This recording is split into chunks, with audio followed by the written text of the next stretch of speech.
Olá, bom dia a todo mundo. Obrigado por me conceder um pedaço disso que é o que a gente tem de mais valioso na vida, né? O nosso tempo. E é muito especial poder estar conversando sobre desigualdade depois das experiências recentes que eu tive, numa região do país que sofre demais com a questão da desigualdade. E no momento onde, às vezes, mesmo sem esperar resultados, a gente tem o dever e a necessidade de fazer uma voz que está calada ser ouvida, né? A voz, inequivocamente, da maioria dos brasileiros.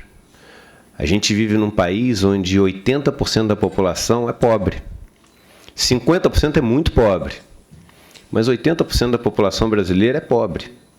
São pessoas que não têm acesso a um colégio particular, não têm acesso a um plano de saúde, não têm acesso a uma casa própria com aquilo que a gente está acostumado, nós que dividimos esse auditório, a chamar de um mínimo de conforto. E são pessoas que são caladas por outras pautas, por outros temas e por uma sociedade que consegue chamar a nossa atenção para outros temas que não são estruturais, são temas que surgem como consequência e não como causa da desigualdade.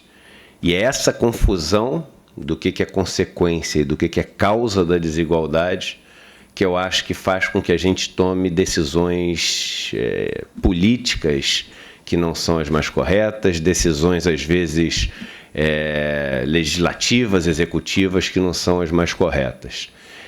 E eu demorei muito tempo para conseguir ver essa máquina de desigualdade que existe no país.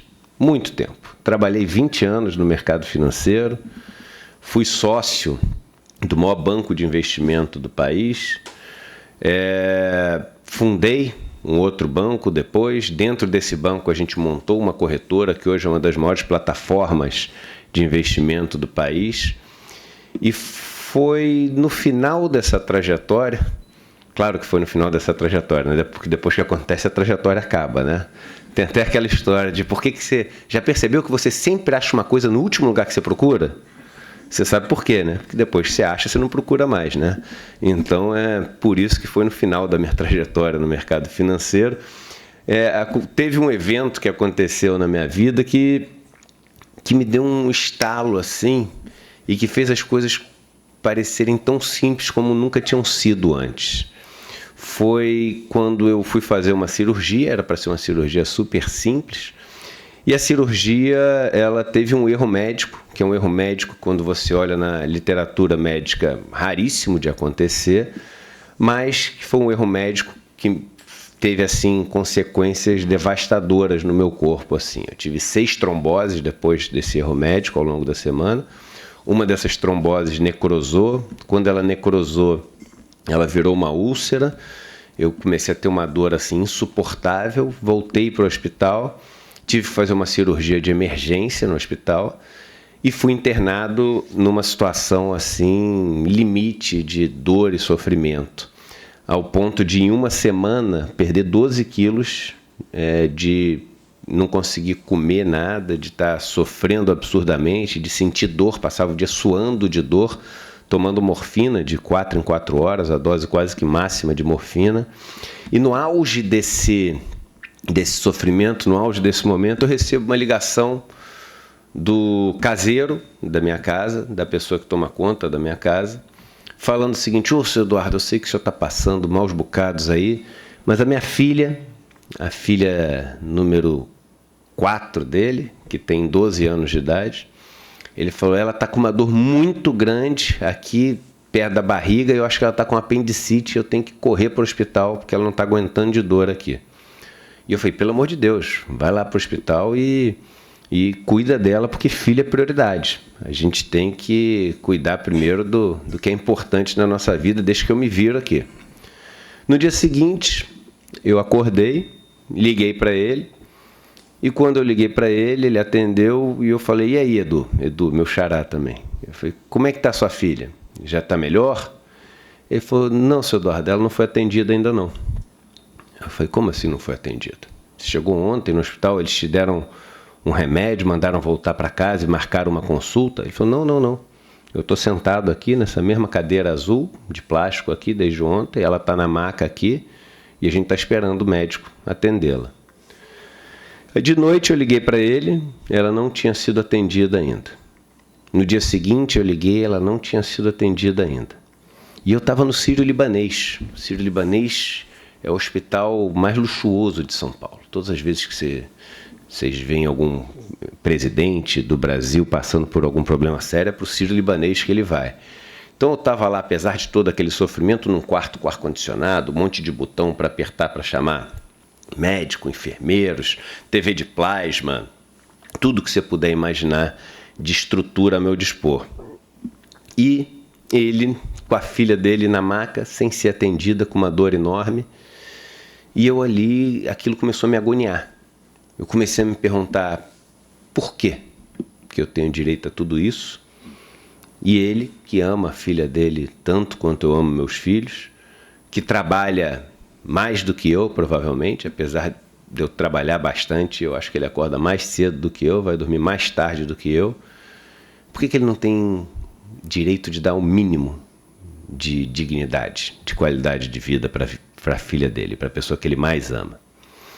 E aí, os dias foram passando e a filha dele foi atendida no 4º dia. Ele passou 4 dias sentado na cadeira de hospital, sem voltar para casa, para a filha dele ser atendida. Ela foi atendida.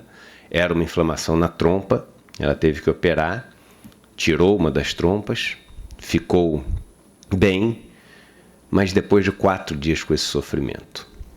E ali no hospital comecei a tentar entender, como alguém que já estudou economia, como alguém que trabalhou no banco durante 20 anos, o porquê que aquilo acontecia. E tem uma frase famosa, né, nos filmes, mas na verdade é uma frase histórica que já aconteceu no escândalo do Watergate, quando aquele repórter americano, jornalista americano, ele falava que se você quer entender um problema, você tem que follow the money, né? Você tem que seguir o caminho do dinheiro. E eu falei, poxa, quem é que está bancando esse meu luxo aqui? Porque eu não estou gastando um centavo. Eu vou sair daqui, vou assinar meia dúzia de papel e minha conta no banco não vai baixar nada. Quem está pagando isso aqui é o meu seguro-saúde. Mas quem está pagando o meu seguro-saúde? Eu falei, quem está pagando o meu seguro-saúde é a minha empresa. Eu falei, mas será que é minha empresa mesmo que está pagando o meu seguro-saúde? Ou será que isso é um custo que a gente embute no nosso produto para calcular quanto que tem que ser o preço do nosso produto? E aí quem paga isso é o meu cliente. Eu falei, isso. Quem está pagando isso é o meu cliente. E aí, quem era um dos meus clientes lá na empresa? O meu caseiro. Quando eu fiz o caminho do dinheiro do começo até o final, eu vi que quem bancava aquele meu luxo era exatamente aquele que eu, como grupo social, como classe, não permitia que tivesse o mínimo de acesso a uma estrutura que permitisse ele dar dignidade para aquela que ele mais amava na vida. E eu comecei ali no hospital a fazer o caminho do dinheiro em tudo, nos tributos, na saúde, na educação. E de repente, eu me vi saindo daquela Matrix, né? Fazendo um paralelo àquele filme. E as coisas começaram a parecer tão simples para mim. E eu falei, meu Deus, como é que eu não vi isso antes? Eu tenho que escrever um livro sobre isso. E aí fui gravando um livro, não dava para escrever ali, deitado na maca, gravando um livro ali no celular e falando sobre esse caminho do dinheiro, tentando explicar os motivos dessa desigualdade e começando a questionar atitudes que eu sempre tinha tido. E questionar sem nenhum filtro. Sem nenhum, eu já tinha quase morrido, então era a hora de eu ir ali para aquele momento de não ter medo de me fazer qualquer tipo de pergunta ou de falar qualquer tipo de coisa. Então, por exemplo, eu comecei a me perguntar assim, por que eu tenho medo e ódio e raiva das coisas que eu tenho medo, ódio e raiva politicamente, economicamente falando. Por exemplo, eu odeio Cuba. Por que eu odeio Cuba? Eu odeio Cuba porque eu sou um cara bacana, sou um cara de bem, né? Sou um cara de bem que odeio ditadores sanguinários. Por isso eu odeio Cuba. Eu falei assim, então tudo bem, essa é uma das perguntas que eu quero evoluir e entender por que eu odeio tanto. E se eu sou uma pessoa tão de bem assim como eu acho que sou. E eu comecei a estudar e vi, por exemplo, que Cuba, ao longo de toda a ditadura de Fidel Castro, tinha matado, você nunca tem número certo, né? Porque ninguém faz censo de quantas pessoas matou durante uma ditadura. Então você tem ali as estimativas de morte. Os cubanos falam em 15 mil pessoas, os americanos falam em 75 mil pessoas. Se você pegasse ali uma média, que já é uma coisa cruel, né? Você pegar uma média das pessoas que foram assassinadas, mas com o perdão da matemática, você teria em torno de 50 mil pessoas que morreram na história. No Sudão, em 20 anos, isso em Cuba foi em 50 anos, no Sudão, em 20 anos, morreram 2 milhões de pessoas. Por que eu nunca tive ódio do Sudão? Por que eu nunca gastei meu tempo para estudar a história do Sudão? Talvez seja porque Cuba fica mais perto do que o Sudão. O Sudão fica num continente muito mais distante. Aí eu resolvi olhar o país do lado de Cuba. Exatamente a mesma distância do Brasil, o Haiti. Taxa de alfabetização em Cuba, 99%, a maior do mundo. Taxa de alfabetização no Haiti, 60%, uma das menores do mundo. População atendida com saneamento básico, 92% em Cuba, muito maior do que no Brasil e maior do que os 23% do Haiti, uma das menores do mundo. Mortalidade infantil, 10 vezes maior no Haiti do que em Cuba. Crueldade do sistema de Papadoc, o ditador do Haiti, muito maior do que a que você teve em termos de mortes e assassinatos e conflitos civis do que teve em Cuba. Por que eu não odeio o Haiti com a mesma... Eu posso continuar até odiando Cuba, mas por que eu nunca vi numa passeata uma faixa do Haiti? Não tem símbolo, né, contra o Haiti, não tem nada disso. Por quê? Porque depois do conflito lá da Baía dos Porcos, onde os Estados Unidos antes tinha colocado mísseis na Turquia apontando para a União Soviética quis colocar mísseis em Cuba apontando para os Estados Unidos, e a maneira que os Estados Unidos teve de fazer com que isso não acontecesse, primeiro foi uma resposta direta militar e segunda, ensinando todo mundo a odiar Cuba. Então eu aprendi a odiar Cuba desde pequeno, o que não quer dizer que eu não possa odiar Cuba, mas eu decidi, depois dessa minha passagem pelo hospital, só odiar aquilo que eu tivesse antes estudado, pesquisado e tivesse um motivo pessoal para gostar ou odiar. É feio falar a palavra odiar, mas sendo prático, tem coisas que a gente realmente acaba desenvolvendo um sentimento de repulsa. E a maior parte das coisas que eu tinha um sentimento de repulsa na vida eram coisas que eu sequer conhecia, sequer tinha arranhado em busca de conhecimento. E existe um mecanismo que a psicologia social estuda, que é incrível, chamado da regra do compromisso e da consistência. O que é a regra do compromisso e da consistência? Depois que você emite uma opinião sobre um determinado assunto, dificilmente você volta atrás e muda sua opinião sobre aquele assunto. Você tende a ser consistente e cumprir um compromisso de algo que você já se posicionou publicamente. É o que, por exemplo, os grupos de alcoólicos anônimos, narcóticos anônimos, etc., fazem quando chamam uma pessoa para cima do palco e fazem ela se comprometer dizendo que não vai mais beber ou não vai mais usar drogas, etc., diante de todo mundo. Isso tem um poder muito grande. Grupos de autoajuda, palestras de autoajuda fazem coisas semelhantes. Escreva num papel as metas que você tem, etc., e assine embaixo. Por que isso?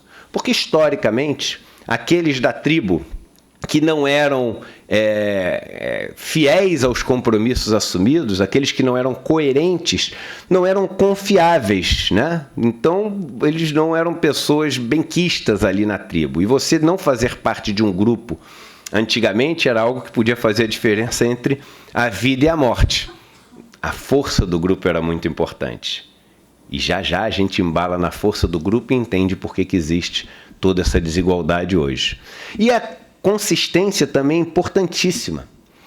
Uma vez emitida uma opinião, tomada uma decisão, a gente costuma ir com ela para o resto da vida. Por quê? Porque não é simples tomar uma decisão. Em tese, lá dentro da nossa cabeça, a gente tem um processo até tomar uma decisão. A gente visualiza todas as opções possíveis. A gente tenta imaginar os cenários de cada uma das opções, das coisas dando certo ou dando errado. A gente vê o que a gente vai ter de bônus e ônus se as coisas darem certo e errado. Tenta atribuir pesos, probabilidades a cada uma das possibilidades. E no final, escolhe uma decisão que a gente toma. Uma vez tomada aquela decisão, quando a mesma coisa se colocar na nossa frente, a gente já fez o processo todo. Não dá para fazer tudo isso de novo todas as vezes que aquela opinião surgir na nossa frente. De modo que hoje em dia, no mundo onde a gente é assolado de informações, onde por dia a gente tem que tomar mais decisões do que nossos antepassados tinham que tomar durante uma vida inteira. E quando eu digo decisões, abro ou não abro o celular, respondo o que para essa pessoa, li essa matéria, acho o que desse assunto. A gente está o tempo inteiro tomando decisões. Só que são tantas decisões que a gente tem que criar atalhos. E a gente vai ficando cada vez mais cabeça dura, porque a gente cada vez tem menos tempo para voltar atrás e repensar algo que a gente já decidiu anteriormente. Então, se eu chego e pergunto para você assim, o que você acha do Macron? Pô, sei lá, nunca parei para pensar sobre Macron. Sei que é o cara lá da França, teve a confusão lá da esposa dele, mas não sei. Mas aí, de repente, tem um monte de gente aqui, você tá meio sem graça. Pô, eu sou um cara que tô na primeira fila, tá todo mundo esperando um monte de mim aqui, vou achar alguma coisa. Ah, eu acho um cara bom. Acho um cara, Macron, ótimo. O que acontece? Pô, o resto da vida tu tá casado com Macron. Mês que vem, se alguém chegar para você e mostrar o maior escândalo de corrupção da França com Macron envolvido, você vai falar assim, isso é coisa da mídia. Não tem nada disso, Macron, pô, esse cara é confiável. Aí você vai começar a procurar na internet notícias que defendam o Macron. E aí quando você começar a procurar na internet notícias que defendam o Macron, a internet vai perceber que você é desse tipo que defende o Macron. E só vai te bombardear com notícias que defendem o Macron. E aí você vai cada vez ganhar mais confiança na defesa do Macron. Logo, logo você vai se tornar um olavista do Macron. E você, perdão, os que seguem lá, foi uma brincadeira, assim, no sentido de radicalismo. Mas você vai se tornar um cara extremamente radical no sentido de defender o Macron por causa de uma opinião despretensiosa que você deu lá atrás. Então, a gente se torna refém de coisas despretensiosas. E sabendo disso, todas essas técnicas de marketing digital, essas técnicas que existem de vendas, fazem com que a gente assuma pequenas posições descompromissadas. E aí eles falam o seguinte, que você tem que fazer o seguinte, build, constrói, em cima de uma coisa feita despretensiosamente. Então é create and build, ou seja, crie aquele viés e depois só construa em cima. Então várias seitas são geradas assim. Você chega e fala assim, então o mestre, aí cada religião vai ter o seu mestre, disse aos seus seguidores qualquer coisa assim, um negócio meio absurdo. Aí você tá meio paradão ali, né, cara? Tá meio desanimado o negócio. Aí fala, sim, irmãos! Sim, não, aí você fica meio sem graça, cara. Vamos lá, participa. Sim, você, sim. Pronto, acabou. Deu o primeiro sim ali, o cérebro guardou o teu sim, e aí você vai começando a construir. E se você olha hoje nos documentários da Netflix de pessoas que se mataram em seita, fala, mas como é que esse cara, você olha o histórico dele, né? O cara que era um engenheiro, um médico, um profissional de... Como é que ele chegou nesse ponto? A história de começar pequeno, start small, build, e constrói. É assim que são feitas esses grupos políticos radicais, ajudados por um universo tecnológico que faz com que a gente veja cada vez mais daquilo que a gente já viu. Por que a gente vê cada vez mais daquilo que a gente já viu? Porque a ideia é transformar as pessoas em grupos muito parecidos, em currais de pessoas iguais. E por que em currais de pessoas iguais? Você acha que você consegue ser muito mais ou menos assertivo, você consegue ter uma conversão maior ou menor de um produto num grupo de pessoas muito iguais? Muito maior, né? Se você sabe que todo mundo ali é dentista, fica muito mais fácil você vender uma daquelas cadeiras de dentista do que você chegar e colocar um anúncio na Veja sobre uma cadeira de dentista. 95% das pessoas que vão ver o anúncio não tem o menor interesse em comprar uma cadeira de dentista. Não ser um cara meio exótico que quer assistir televisão, podendo brincar de para cima, para baixo, mas em tese você não vai conseguir muita coisa. Então, você formar currais de pessoas que pensam igual tem um interesse econômico, tem um interesse de aumentar uma conversão e ser mais assertivo na propaganda. E isso tem impactos assim nefastos na sociedade onde a gente vive, de fazer com que um instrumento que surge como um criador de pontes, como algo que uniria as pessoas, como algo que faria com que o mundo se tornasse um só, dividisse como nada dividiu até hoje a sociedade. Criasse ilhas incomunicáveis, criasse barreiras intransponíveis, criasse fossos que separam grupos de pessoas que antes viviam em relativa harmonia. Ainda voltando agora para a questão do hospital, da desigualdade, dentro daqueles meus raciocínios, eu comecei a ver o lugar onde eu trabalhava, o mercado financeiro, de uma forma muito diferente. E comecei a ver como eu era uma das pessoas que contribuía para essa desigualdade imensa que a gente vivia. E como o setor onde eu trabalhava era um dos setores que mais contribuía para essa desigualdade. E aí saí lá do hospital e tentei mudar o sistema por dentro. Falei, vou tentar colocar aqui na empresa educação financeira, ensinar para as pessoas como é que funcionam as coisas. E não posso aceitar isso que está acontecendo, não posso aceitar ser parte disso que está acontecendo. É curioso, porque demorou 20 anos no mercado financeiro, tendo sido sócio de banco, fundador de banco, para eu conseguir ver o papel que eu cumpria no banco. Tem hoje um monte de gente que fala nas minhas redes sociais o seguinte: ah, você está falando mal desse governo? Onde é que você estava no governo do PT? Eu falava assim, ganhando dinheiro, ficando rico no mercado financeiro em cima de pessoas que nem você. Que é verdade, que eu estava fazendo, sem saber que eu estava fazendo isso. E sem... ali, não é uma agressão, mas era o que eu fazia todos os dias. E imaginando que eu, dentro das regras que tinham me ensinado, onde o lucro deveria direcionar todas as pessoas e empresas, e isso faria com que os recursos fossem alocados da maneira ótima e as pessoas conseguissem uma produção que fosse a mais eficiente possível e todos ficariam vivendo na melhor situação que elas poderiam viver. Era o que eu acreditava, e eu acreditava que era um agente daquilo. De repente, eu peguei o truque do mágico.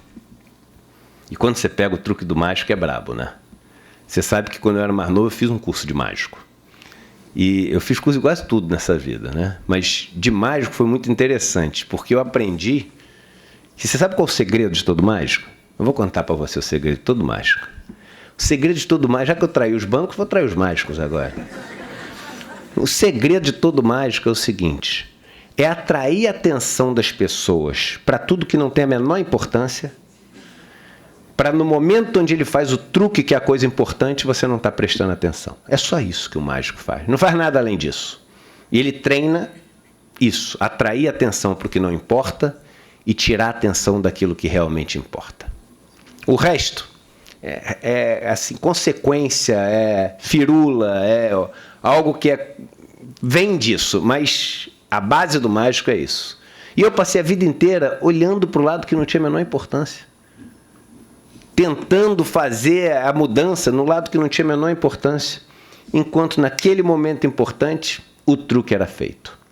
E quando eu peguei o truque, eu quis ensinar os meus clientes sobre o truque. Você imagina que meus sócios gostaram, né, da história. E eu acho até hoje uma besteira eles não gostarem disso? Porque no resto do mundo, o mercado financeiro está cada vez mais abrindo o jogo e ensinando truque para os seus clientes. Por quê? Porque eles estão ficando mais bonzinhos? Não, porque nesse mundo onde as pessoas têm acesso à informação de uma maneira muito mais fácil, ele prefere antes assumir e ser o primeiro a assumir e parecer o bonzinho do que ser o último e provar que ele sempre foi o vilão da história. Vou dar um exemplo para vocês. Há alguns anos, as pessoas falam: você fala tanto de negócio de que taxa de juros é alta no Brasil, o que você faria se você pudesse? Eu falei: caneta na mão, pode fazer qualquer coisa? Assim, eu pegaria um dos bancos públicos, que estatal existe para isso, para cumprir um papel social, senão não tem função você ter uma estatal. Eu pegaria um dos bancos públicos e cortaria essa taxa de juros pelo menos pela metade, na marra. Os caras: na marra? Na marra, você é louco. Aí você vai interferir no livre mercado, você vai fazer com que o mercado se desestruture todo, você vai criar desequilíbrios que acabam prejudicando o mercado depois, não sei o quê. Tudo bem, né? Já era a fase onde eu tinha deixado de ser economista, que eu nunca fui porque eu sou engenheiro, mas eu tinha deixado de ser economista para virar ecomunista. Então as pessoas já me chamavam de comunista, né? Esse governo entrou e aí foi divertidíssimo, né? Porque logo antes a Febraban faz uma campanha publicitária enorme explicando por que os bancos não conseguem baixar a taxa de juros. Cartilha da Febraban, vários artistas fazendo a campanha da Febraban, porque o problema é o problema aqui no Brasil, a questão legal, você tinha que proteger mais, e tem a burocracia, e tem a questão do score de crédito que não é bem feito, e os bancos não têm acesso. 1 milhão de explicações para os bancos não poderem, mesmo querendo, baixar a taxa de juros. Beleza, aí esse governo entra, aí o presidente da Caixa Econômica Federal faz um anúncio: olha, estamos baixando a taxa de juros do cheque especial de 10 para 5. De 10. O que eu falei sempre, a vida inteira, que era que tinha que ser feito. E eu falei: 2 coisas foram mostradas. Em primeiro lugar, está comprovado que os bancos sempre roubaram as pessoas. Agora está atestado, assinado, comprovado. Porque se você pode baixar uma coisa de 10 para 5 e continuar lucrando, quando você estava cobrando 10, você estava roubando. Eu, quando era mais novo, tinha um amigo meu que fazia sempre o seguro do meu carro. Sempre. E aí, eu nem cotava nenhuma outra pessoa, nenhum outro corretor. O cara é meu amigo, cara. Todo ano ele só mandava o boleto e eu pagava. Aí teve um ano que eu estava mais duro e o cara mandou o preço do seguro mais caro do que no ano anterior. E meu carro era um Citroën Xara, aquele que todo ano era exponencial quanto caía de preço, né? O negócio era impressionante, ele já valia menos que uma bicicleta, o meu Xara. E era um carro que eu adorava. Mas, quando veio o seguro mais caro do que o ano anterior, eu falei: cara, tem alguma coisa errada, não é possível que meu carro não vale nada e o seguro vai mais que o carro, quase. Aí ele falou: não, é isso mesmo, porque aí eles começam, né? Com a explicação. Não, porque o número de assaltos aumentou no Rio, furtos e roubos e isso e aquilo, as peças estão mais caras, o dólar. Eu falei: não, tá bom. Aí resolvi cotar uma outra pessoa. E ele me cobrava 2.700 o preço do seguro, cotei um outro qualquer que me indicaram, e o outro cobrou 1.800. Aí eu liguei para meu amigo, super sem graça, falei: olha, cara, pô, 1000 desculpas, mas eu achei aqui um preço mais barato, esse cara deve ter alguma boa negociação com a seguradora, não sei o quê, então eu vou ter que fazer com ele. Aí meu amigo falou assim: não, eu faço para você por 1.800 também. Eu falei: meu irmão, tu nunca mais vai ser meu amigo, né? Corretor, não. Nunca mais falei com o cara. Mas o que a Caixa Econômica Federal fez é mostrar para as pessoas isso. É mostrar o seguinte: ó, a gente fez todos vocês de trouxa. Eu fico imaginando os artistas que fizeram campanha para a Febraban lá. A Febraban passou uma vergonha na frente de todo mundo. E é óbvio, sabe aquelas coisas que a gente só não vê porque a gente tenta se convencer que não existe? Como é que pode os bancos brasileiros, as famílias brasileiras são as menos endividadas de quase que todo mundo, que quer dizer, o tamanho da dívida em relação à renda das famílias é uma das menores do mundo. Agora, o custo da dívida em relação à renda da família é um dos maiores do mundo. Ou seja, com uma dívida muito pequena, as pessoas têm um custo muito alto. Por quê? Porque os juros, os encargos dessa dívida são muito mais altos do que em qualquer lugar do mundo. E os bancos brasileiros são os mais lucrativos do mundo. Então, assim, é uma conta de chegada. É claro que o preço do negócio tá, não vou dizer errado, porque não existe certo e errado, mas está abusivo. É claro. Mas a gente tenta se convencer que não. quando o negócio está na nossa cara e simples de poder ver. Então foi uma vida que eu tentei começar a mudar isso por dentro. Mais um, é bom que vocês vão pegando algumas dicas assim. O produto mais vendido no mercado financeiro hoje, COI, Certificado de Operação Estruturada. COI, que é o Structured Note em inglês, dá um Google, Structured Note. Vocês vão ver, o produto foi banido dos Estados Unidos e da Europa há mais de 10 anos. Os grandes bancos, Merrill Lynch, UBS, HSBC, pagaram multas multimilionárias por ter vendido isso para os clientes. Esse negócio é um assalto à mão armada. Na hora que você compra o produto, sem você perceber, o banco te leva 5%, 10% do seu dinheiro. E ele é permitido legalmente ser absolutamente obscuro, uma caixa preta. Banido lá fora há mais de 10 anos, o produto da moda do Brasil. Quase 30 bilhões de reais emitidos desse produto. E aí? É um pedaço da palestra onde eu vejo que algumas pessoas ficam mais tristes porque tem COIs na carteira. E o teste final é quando eu faço a piadinha e alguns não riem, que são os mesmos que baixaram a cabeça. Então, o que acontece? Essas coisas não está certo. Por que não está certo, gente? Porque aí quem fala isso é o Mujica, né? Ex-presidente lá do Uruguai. Ele fala, o dinheiro que a gente tem não é um número, né? É um tempo de vida que a gente gastou para trocar por aquele dinheiro. Quando você está tomando de uma forma desonesta, eu acho desonesto isso, se não for ilegal, pelo menos imoral, você está tomando um tempo de vida de uma pessoa. Você está tomando um final de semana que ela deixou de passar com os filhos dela para poder trabalhar e ganhar aquilo. Você está tomando anos de vida onde ela foi estudar numa outra faculdade longe da família e de repente os pais morreram quando ela estava longe porque ela teve que passar aquele tempo. Você está tomando vida. O único ativo de verdade que a gente tem é o nosso tempo. E a gente não pode desrespeitar, desonrar o tempo das pessoas ao desonrar o dinheiro delas. Resolvemos, né, que eu tinha que sair do banco. Ouvi do principal sócio do banco uma frase que eu vou lembrar pro resto da vida, né, que eu vou contar para meus netos, que ele falava o seguinte: Eduardo, eu concordo com essas coisas que você está falando, mas é assim que funciona. E a gente sabe que você, com esses teus negócios aí de honestidade, não vai ser capaz de fazer o que tem que ser feito. Esses teus negócios aí de honestidade. Esses teus negócios aí, sem concordar o verbo, de honestidade. E aí eu saí e escrevi o livro.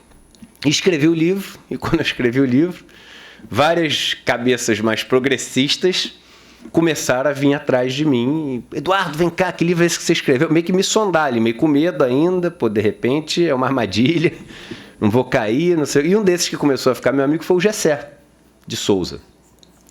E aí o Gessé saiu um dia para almoçar comigo, a gente começou a conversar. Os vídeos que eu comecei a gravar falando sobre o mercado financeiro, sobre os bancos, começaram a viralizar. E eu fui chamado para uma rádio, a rádio mais de direita do Brasil, para ser um cara que ia meio que falar contra o sistema. Aí na primeira reunião da rádio eu falei assim, não vai dar certo. Pensa bem, vocês estão na rádio mais de direita do país. Hoje em dia eu virei um cara mais progressista, assim, né? Mais de esquerda, como dizem. Esse negócio não vai funcionar. Eu posso falar o que eu quiser? Pode. Só pega leve na hora de falar dos bancos, porque eles são patrocinadores, não sei o quê. E só para vocês saberem, todo lugar que eu vou falar, tá? Hoje em dia eu quase não falo mais na mídia tradicional, pelos motivos óbvios, mas mesmo quando eu falava, sempre o seguinte, só pega leve na hora de falar dos bancos, porque os caras que patrocinam a gente. E aí uma coisa para a gente entender hoje, você botar propaganda no veículo de mídia tradicional, o principal interesse não é mais vender um produto. Quem quer vender, anuncia na mídia digital. A mídia digital é onde você se comunica com o cliente que você quer, você sabe o custo de cada cliente, você vê o valor presente do negócio, você pega ele de volta fazendo retargeting, remarketing, quantas vezes você quiser, ali você vende. A mídia tradicional você usa para criar uma narrativa, para criar um discurso. Meu filho de 9 anos, outro dia, que adora futebol, ficou super feliz agora que o Flamengo ganhou, não sei o que, consegui, porque ele estava entre ser Atlético, que é a mãe, e ser Flamengo, que sou eu. Graças a Deus, o Flamengo me ajudou nisso. E aí, meu filho chegou para mim e falou: papai, impressionante, né? Nesses jogos só tem propaganda de cerveja, né? E a gente nem nota mais esse tipo de coisa. Então, é isso aí. É banco, seguradora, cerveja. E aí você chega e fala o seguinte: teve a reforma da Previdência. Quais os economistas que foram ouvidos para falar sobre a reforma da Previdência? Só economistas dos bancos. Só os economistas do setor financeiro. Quantas entrevistas qualquer um aqui de vocês viu de alguém que era contrário à reforma da Previdência num veículo principal de mídia? Eu garanto que nenhuma. Eu garanto que nenhuma. Eu fui chamado para num canal de televisão, um dos 5 maiores, mas mais para os menores dos 5 do que para os maiores. Um dia antes, cancelaram só a minha ida. Porque o meu vídeo tinha viralizado, o vídeo lá que eu tinha falado no Senado. Não teve. Quantos negros vocês ouviram falando sobre reforma da Previdência na televisão? Nenhum. Todas as discussões, eu falei isso no plenário do Senado quando eu fui lá, na discussão mais importante que ia ter, eu falei assim: eu acho que é a terceira vez que eu estou aqui, todas as discussões que eu participei, homens brancos e ricos discutindo a reforma da Previdência. E a gente está discutindo o futuro de um país que é, na sua maioria, de mulheres, negros e pobres. É assim que a gente toma as decisões desse país. É assim que a gente alimenta essa desigualdade. E por que a gente deveria ter um país menos desigual? Por que a gente deveria ter uma distribuição de renda maior? Vamos lembrar que a gente vive no país que é, segundo alguns dados, o país mais desigual do mundo. Do mundo. Em termos de distribuição de renda, o país mais desigual do mundo. A gente fica meio que disputando ali com o Catar, não sei o quê, mas democracia, a gente, se ainda dá para chamar de democracia, a gente é o país mais desigual do mundo. E por que a gente deveria ser menos desigual? Porque somos almas caridosas? Porque somos bons cristãos? Porque somos pessoas que, antes de tudo, somos humanos que queremos ver essa humanidade transbordar pela Terra? Ou será que existe um motivo até econômico para isso? E o que aconteceu foi que quando eu fui chamado para essa rádio para dar as entrevistas e participar dos programas e defender causas, eu comecei a perceber que a única coisa que eu fazia era repetir frases que eu já tinha lido em algum livro. E eu sou bom de memorizar coisa. Eu brinco, né? Falei isso uma vez agora no Congresso de Direito Administrativo que teve em Mato Grosso. Eu nunca tinha falado. Mas eu lembro que com 15 anos de idade, nos Estados Unidos, eu tive que memorizar o pi em inglês. Porque quem memorizasse mais casa ganhava meio ponto na prova. Eu tinha 15 anos, ou seja, vão fazer 30 anos agora. E foi em inglês. E eu nunca mais esqueci. 3,14, 15, 92, 65, 35, 89, 79, 32, 38, 46, 26, 43, 38, 32, 79, 50, 288, 169, 399, e aí vai indo. Eu sei 60 casas decimais do pi. E aí o que acontece? O que isso adianta? Nada. Eu ganho uns sorrisos, mas nada. E assim, essa capacidade de memorizar que eu tive desde pequeno, eu tenho até hoje. Se você pegar no ano retrasado, eu lia a Bíblia inteira, do primeiro até a última página da Bíblia. Tem lá no YouTube, Eduardo Antigo Testamento. Eu conto a história inteira do Antigo Testamento, todos os nomes, todas as fases, todos os livros, todos os acontecimentos de cabeça. Se eu já leu. E é bacana, né? Que eu falo de um jeito engraçado, não sei o quê. Aí eu li o Mahabharata, que é um dos épicos do hinduísmo, que é um negócio que tem 7 vezes o tamanho da Bíblia. E eu sei a história toda de cabeça do Mahabharata. Eu tenho essa capacidade de memorizar. Só que isso, gente, é o seguinte: eu estou repetindo o que o outro acha, o que o outro pensou. Eu sou bom de fazer prova. O que eu acho? Qual que é a minha visão de mundo? E eu comecei a achar que eu era uma fraude. Eu sou uma fraude, todo mundo está achando que eu sei coisas que eu não sei, que eu repeti. Aliás, na semana passada eu tive uma viagem, que depois eu falo rapidamente, numas aldeias indígenas, e um dos índios que conseguiu escapar da miséria extrema onde eles vivem me falou uma coisa fantástica. Ele está fazendo mestrado hoje, com 54 anos de idade. E ele falou assim: Eduardo, estou fazendo mestrado, e o meu orientador lá me deu 15 livros para ler. Eu já li uns 5, mas vou parar de ler esse negócio. Estou virando homem branco. O homem branco desse negócio de aprender com o que ele lê que os outros escreveram, vai levantar a plaquinha, né? Vamos ver quanto que é? 15 minutos. O homem branco tem esse negócio, essa plaquinha é igual, vamos abrir as portas da esperança. Eu nunca sei quanto, 15 minutos é bom, dá para falar coisa ainda bastante.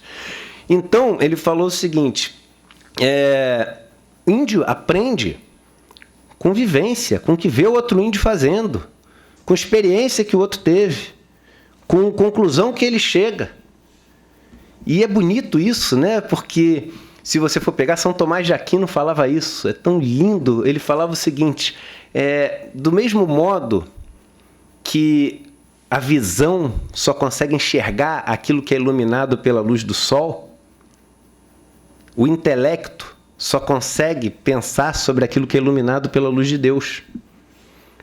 Então, todo o conhecimento que a gente tem com os outros, ele é bem-vindo e é onde a gente mais vai aprender coisas na vida. Mas é preferível aquele que a gente chega por conta própria, porque esse é aquele que é iluminado, é aquele que vem de Deus.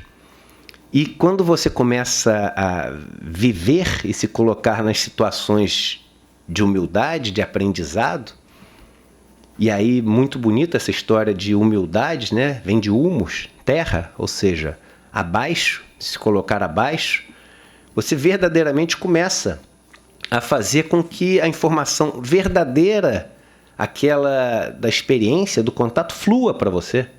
O mar é maior do que os rios porque está pelo menos 1 centímetro abaixo deles todos. A água flui para o mar. Se o mar se colocar acima, ele seca. E a água volta para os rios.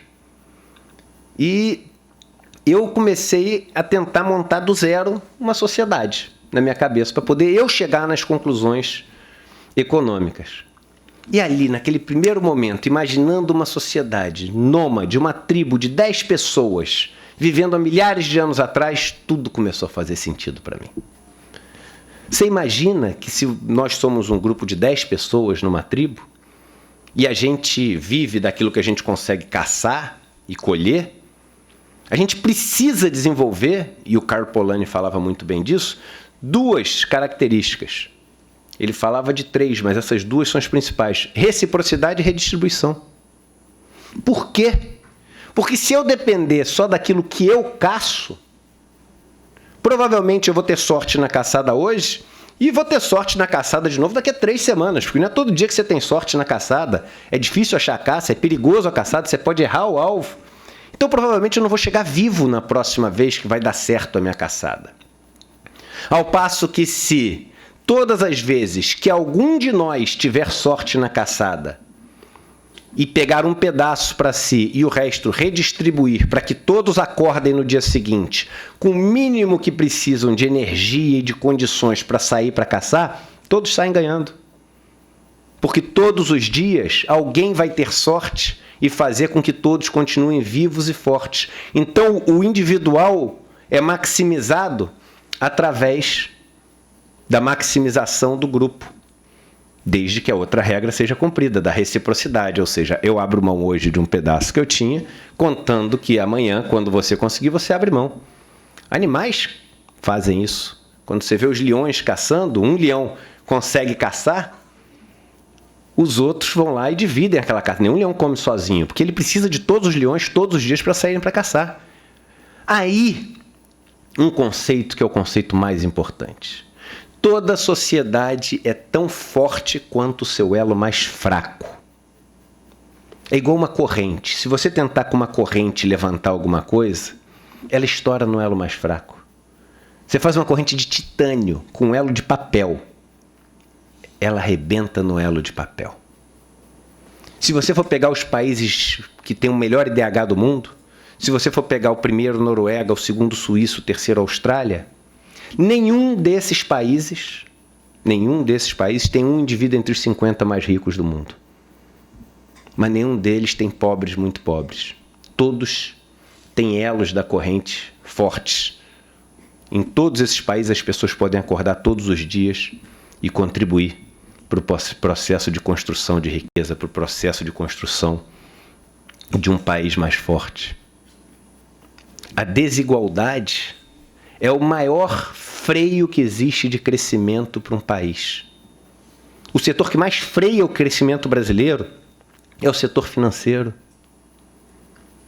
Os bilionários brasileiros são o maior problema que a gente tem no país.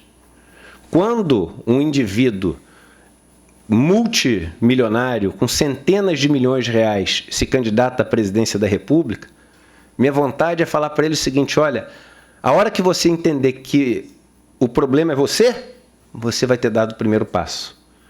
Porque riqueza, gente, é limitada. Dinheiro, a gente aprendeu na vida a pensar em termos de dinheiro. Lembra o truque, o mágico? A gente olha para o lado errado. A gente imagina o seguinte: quanto que precisa de dinheiro para as contas fecharem? Só que dinheiro é algo que, em tese, é infinito. A gente constrói mais 100 casas da moeda, deixa lá imprimindo dinheiro o dia inteiro, tem dinheiro para todo mundo.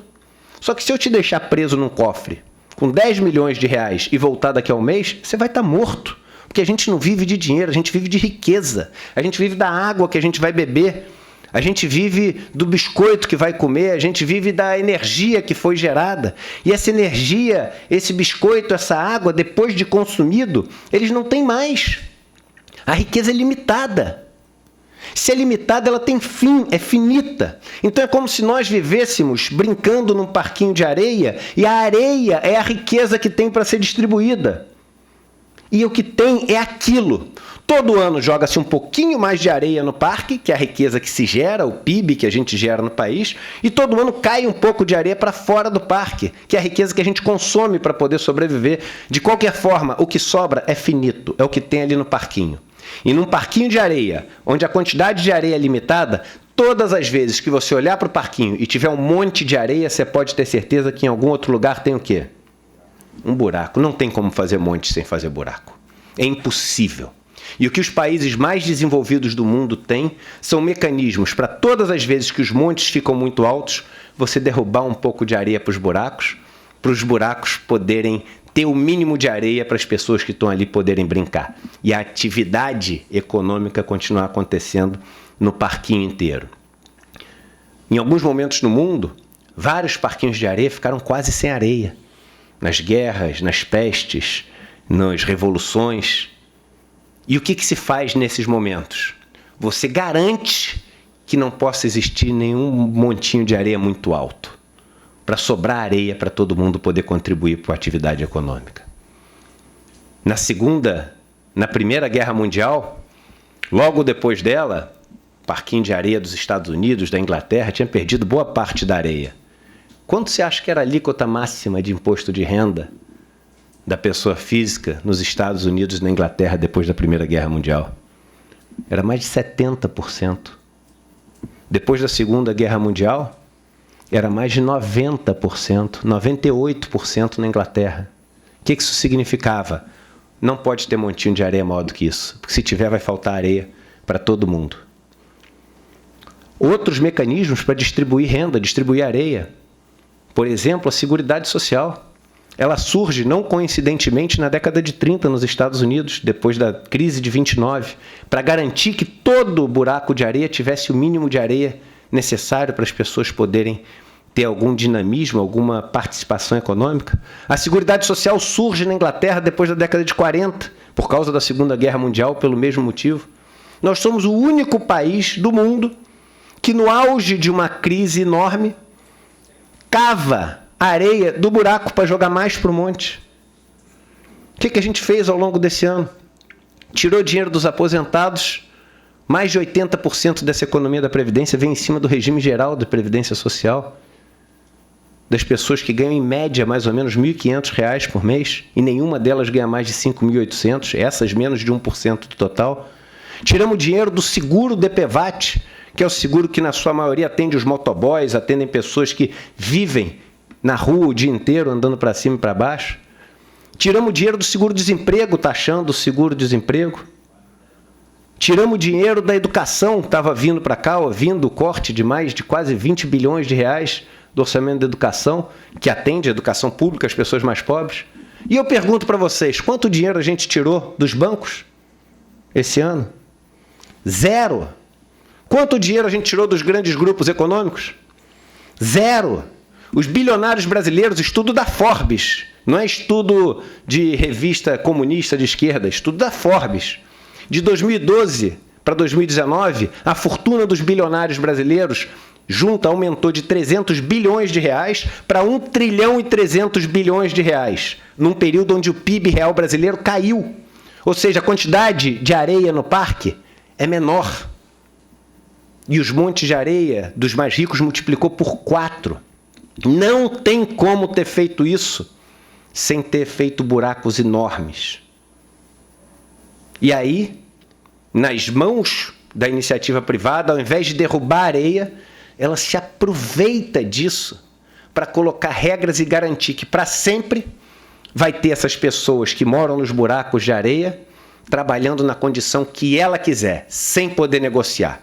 E aí passa uma reforma trabalhista que tira os direitos todos dos trabalhadores, que faz com que eles não possam se associar e lutar por condições melhores de trabalho. Passa uma reforma previdenciária que impede que as pessoas possam se aposentar e tenham que trabalhar até o último segundo da vida delas, aumentando a oferta de mão de obra, fazendo que com isso o preço da mão de obra fique cada vez mais baixo. Fala de uma reforma tributária que, coincidentemente, divide em dois. Primeiro, uma simplificação, depois vamos falar da progressividade, que é importante. Mas vamos por partes. Vamos passar primeiro a simplificação. A progressividade a gente fala depois. O famoso trickle-down economics. Vamos fazer os ricos ficarem mais ricos, que aí vai transbordar dinheiro para os pobres. Nunca vi algo de uma imoralidade tão grande como isso. Você chegar no país mais desigual do mundo e começar a resolver o problema fazendo os ricos ficarem ainda mais ricos, acreditando que vai transbordar para os mais pobres. Talvez as pessoas comprem apartamentos com 3 quartos de empregada e vão poder ter 3 empregadas domésticas, porque sim, é machista e racista. São 5 minutos agora, né? Ah, sabia. E aí você tem esse tipo de sociedade que passa a acreditar que essas pessoas mais ricas vão transferir essa sua capacidade de ficar rica para um tal Estado, como se o Estado fosse uma pessoa. Gente, o Estado nada mais é do que um redistribuidor de renda, só. É só isso que o Estado faz. Ele escolhe de quem ele tira dinheiro e quanto ele tira, para quem ele dá e quanto ele dá, e o legado que fica no meio do caminho. Um Estado só faz isso. Ele pode, por exemplo, recolher R$1 bilhão em impostos e contribuições e dar para 1 milhão de pessoas R$1.000, tipo um Bolsa Família. Deu. Vai ter alguma atividade econômica, essas pessoas vão lá, vão gastar, vão comprar um negócio, o mercadinho vai ter que comprar, repor o estoque. Ou ele pode chegar e falar o seguinte, ao invés de dar para essas pessoas, eu vou fazer o seguinte, eu vou construir pontes, hospitais, portos, aeroportos, etc., escolas, e vou contratar 1 milhão de pessoas e pagar R$1.000 de salário para cada uma dessas pessoas.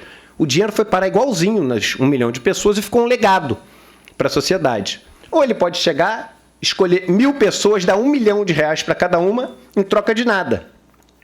Provavelmente elas não vão conseguir gastar, o dinheiro não volta para a sociedade e ele redistribuiu esse dinheiro. No Brasil, por incrível que pareça, a gente escolhe a opção 3.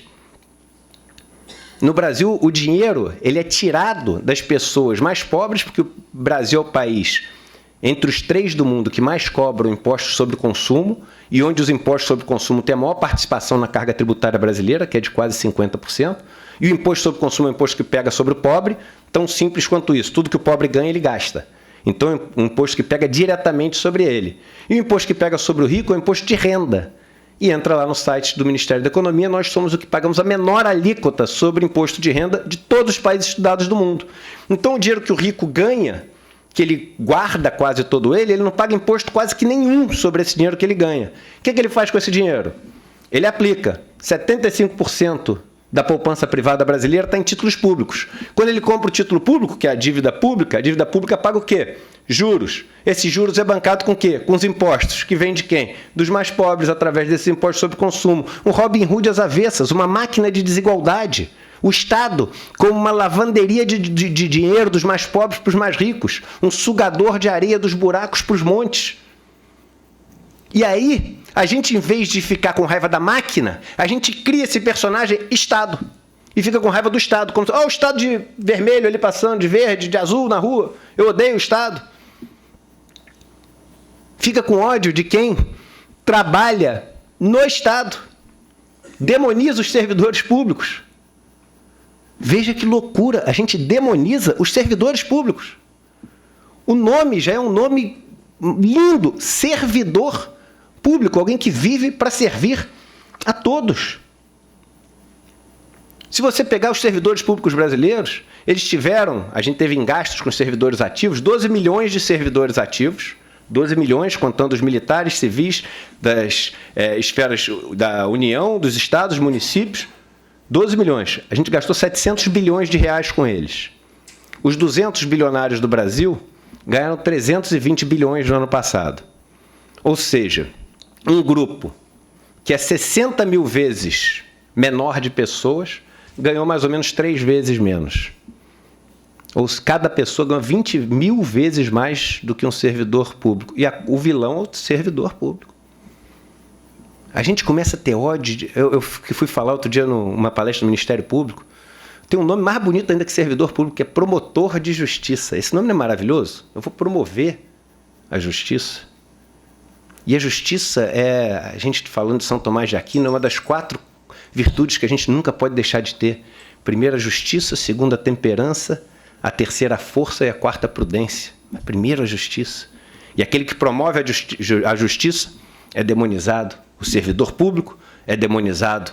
A gente não tem mais o conceito de nação. Nação é o grupo. E eu pergunto, o que nos mantém unidos como grupo? Nós aqui, quase nada. Não professamos o mesmo credo, não torcemos para o mesmo time de futebol, não usamos as mesmas roupas, não necessariamente temos os mesmos gostos. O que nos mantém unidos? Eu digo para vocês, a única coisa que nos mantém unidos é o Estado. Porque fora do Estado, estamos em guerra. Um querendo pegar do monte de areia do outro. Um querendo se aproveitar do pedaço do outro.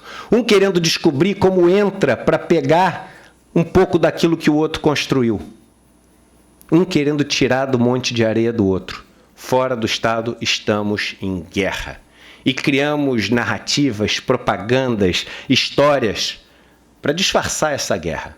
Mas é uma guerra. A gente senta do lado de alguém que a gente não conhece e a gente imagina como ganhar essa batalha contra essa pessoa.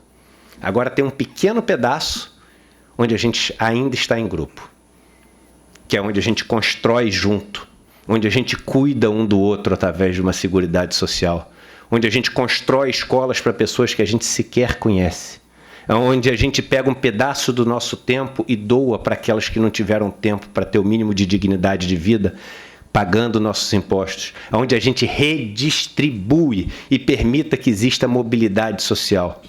Mobilidade social só existe em países que redistribuem boa parte da riqueza que é gerada no país. Os 4 países com maior mobilidade social do mundo: Dinamarca, Finlândia, Noruega e Suécia. O primeiro deles, Dinamarca. Qual o país que tem maior carga tributária do mundo? Dinamarca. Qual o país que tem maior imposto sobre a renda do mundo? A Dinamarca.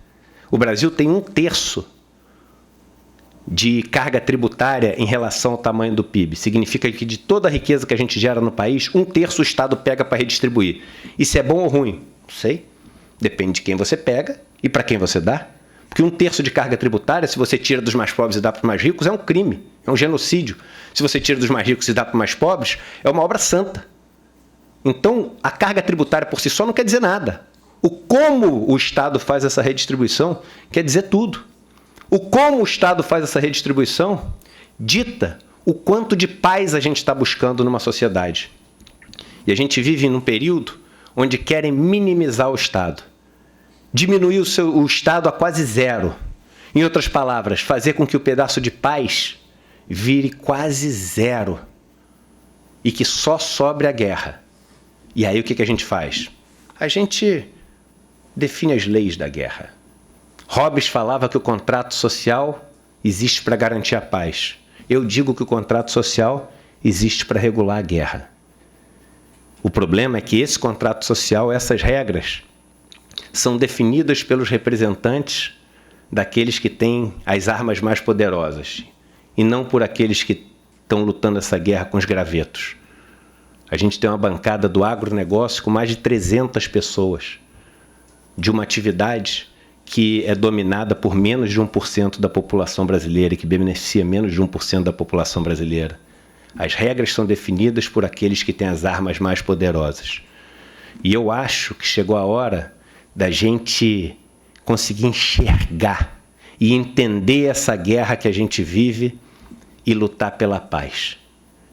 O antigo rei persa dizia que só um tolo prefere a guerra do que a paz. Porque na guerra, os pais enterram os filhos.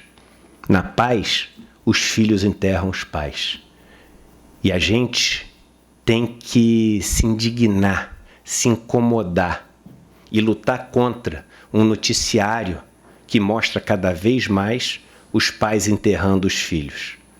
A gente tem que lutar cada vez mais por um Estado eficiente, sim, moderno, sim, mas presente e forte, para garantir que no país mais desigual do mundo, a riqueza que existe potencialmente numa dimensão que em poucos lugares do mundo existe, como no Brasil, temos terras agriculturáveis, temos a incidência de sol, uma costa pesqueira enorme, petróleo, minério, a maior floresta do mundo, água potável, tudo, um baú de riqueza enorme. Mas essa riqueza tem que chegar para todo mundo. E ao chegar para todo mundo, ao distribuir melhor essa riqueza, talvez a gente tenha um outro balanço de poder. E é isso que incomoda muita gente. Porque ao distribuir riqueza, você distribui poder também. Mas com certeza, ao ter nossos irmãos e irmãs vivendo uma vida mais digna, nós também vamos nos tornar mais humanos. Muito obrigado aí pelo tempo de vocês.